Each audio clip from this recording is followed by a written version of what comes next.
Hello! As you may already know, I'm planning to take some LED panels like this one, arrange them into 3x3 grids, and arrange those grids into a cube to make a giant playable LED Rubik's Cube. If all goes to plan, this will be at EMF Camp this year, 2026. Wait, Lex, didn't you already do this? Kinda, yeah. Version 1 just had a single LED per facelet. It wasn't bright enough to play in the sun. Besides, this way I can do fancy shader stuff. The cube will need to be provided with a video stream that gets mapped onto the LED panels. That's what this is. This image is 45 squares, each of which will be mapped onto one LED tile. This is what that looks like.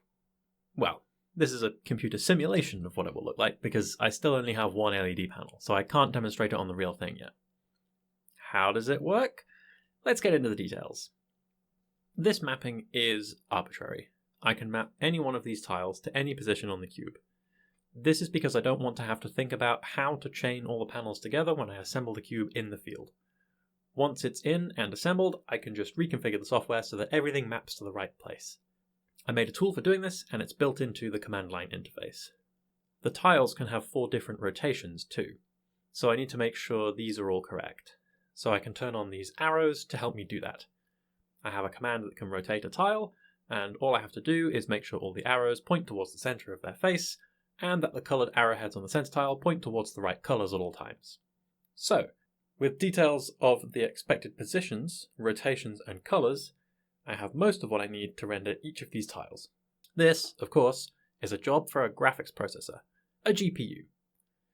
It doesn't need to be any particularly fancy kind of GPU.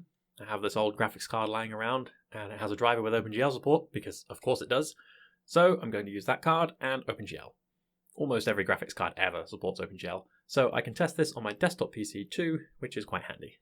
GPU programming is really fun, but uniquely challenging. If you know how shaders work, feel free to skip ahead, but I'm going to take a moment to explain GPU shaders for those that are interested. A typical CPU, the processor that does most of the logic on your computer, has a small number of cores, and runs 1 or 2 threads on each core at once.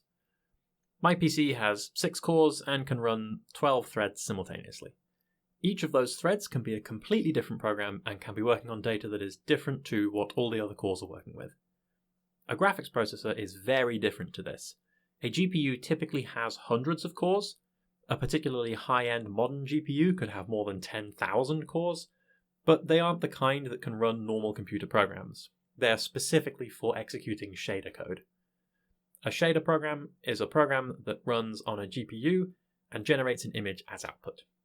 There's already lots of people running to the comment section to correct me. The first thing they're going to say is it doesn't have to output an image. And they're right, but for now we can accept this oversimplification as a useful shortcut to understanding shaders.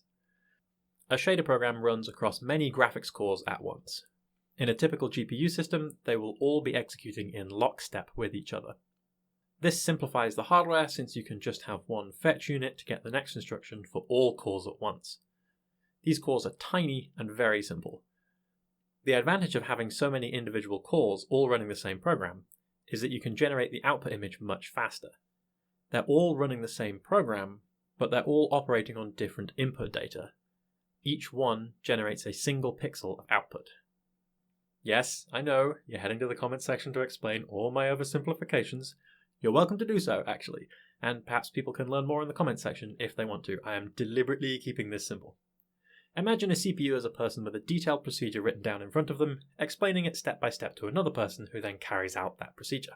A GPU is like one person with a megaphone telling a huge group of people what procedure to follow, and they all do the same thing, but each one of them has their own unique set of input data to refer to, so they can each produce a different end result.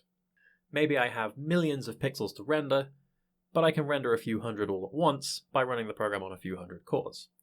But the first core generates the colour for pixel 00, the next core generates pixel 01, and the next one 02, and so on. Part of the input to the shader program is the coordinates of the pixel it is currently rendering. Yes, you're welcome to correct that one in the comments too. For the purposes of this explanation, it is close enough to the real truth. So, whereas a CPU would need to run the shader program about 2 million times to generate all the pixels in a single full HD image, a GPU with about 400 cores would only need to run it about 5,000 times. Even if each of those cores can only run the shader at 1/10 of the speed that the CPU could, That's still a factor of 40 improvement. Okay, Lex, stop talking about how GPUs work. How did you write this shader? The shader is written in the OpenGL shader language, and it is loaded onto the GPU by a program on the CPU. This is essential to be able to control the GPU program and actually provide it with the data it will operate on. The shader runs once for each pixel in the image. One of the inputs to the shader is the x and y coordinates of the pixel being generated. Those are calculated for us by the GPU. The rest of the data is provided by the program running on the CPU.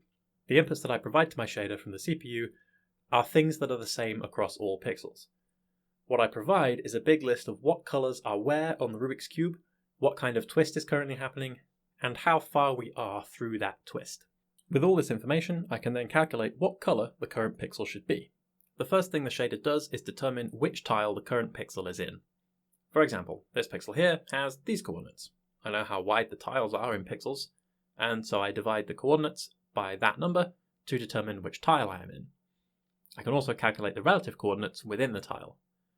Once I know the tile coordinates, I can look up which colour this tile is supposed to be, and I can return that colour from my program. That generates an image like this.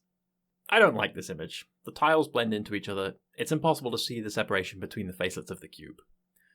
Well, now that we have tile coordinates computed for each pixel, we can transform those to be aligned to the centre of the tile and scale them so that 0, 0 is in the centre and 0.5, 0.5 is in the lower right corner. So let's consider one coordinate for now, the x coordinate. It's in the range -0.5 to 0.5. If we take that number, double it, and square it, then we always get a positive number in the range 0 to 1. The pixels in the centre will get the value 0, and towards the left and right edges they will get the value 1. If we subtract these values from 1, we can invert that, so the centre has the value 1 and the outer edges have the value 0. Now we can use this number to control the intensity of the colour. The simplest way to do that is multiply each component of the colour by this number. Now we have this. If we did the same thing but for the y coordinate instead, then we would get this. How about we do it for both at the same time? Now that looks like this. This is starting to look good, but now there's not enough colour. The gaps are too big. What if, instead of using the square of the coordinate value, we use the 4th power? Nice, now we have some neat looking square tiles in the right colours. But when the cube twists and the colours on each facelet are updated, they just suddenly snap to the next colour. That's not ideal, we need some smooth animations. This is where we get to learn about transformation matrices. I'm not going to get into the details of how they work, there's plenty of excellent resources for that already, so this is just a high level view. Let's do an easy example first. What should happen to the centre facelet on a face that is being turned by 90 degrees? It should rotate by 90 degrees. To make a smooth animation, we need to render a sequence of frames where each one is at an intermediate angle between the start and end positions. One of the inputs to the shader is the animation position. This indicates how far through a 90-degree rotation we are right now. This is in the range 0 to 1. So, if we're animating a twist, we take our 90 degrees, multiply it by the frame's animation position value, and rotate our coordinate system by that angle. We do that with a rotation matrix. This is a matrix that we can multiply our coordinates by to calculate a new set of coordinates. It's essentially a mapping from the pixel coordinates to the coordinates we will use for calculating the colour. Now, that was an easy one. The edges around the centre tile are more complicated. They also rotate, but they change colour too. We need to rotate one colour out and a new one in. A new transformation matrix will help here, a translation matrix. We can chain transformations by multiplying the matrices together. First, we translate the coordinate system to align 0, 0 with the rotation centre of the face, which is in the centre of the central facelet. Then we do the rotation, then we translate back.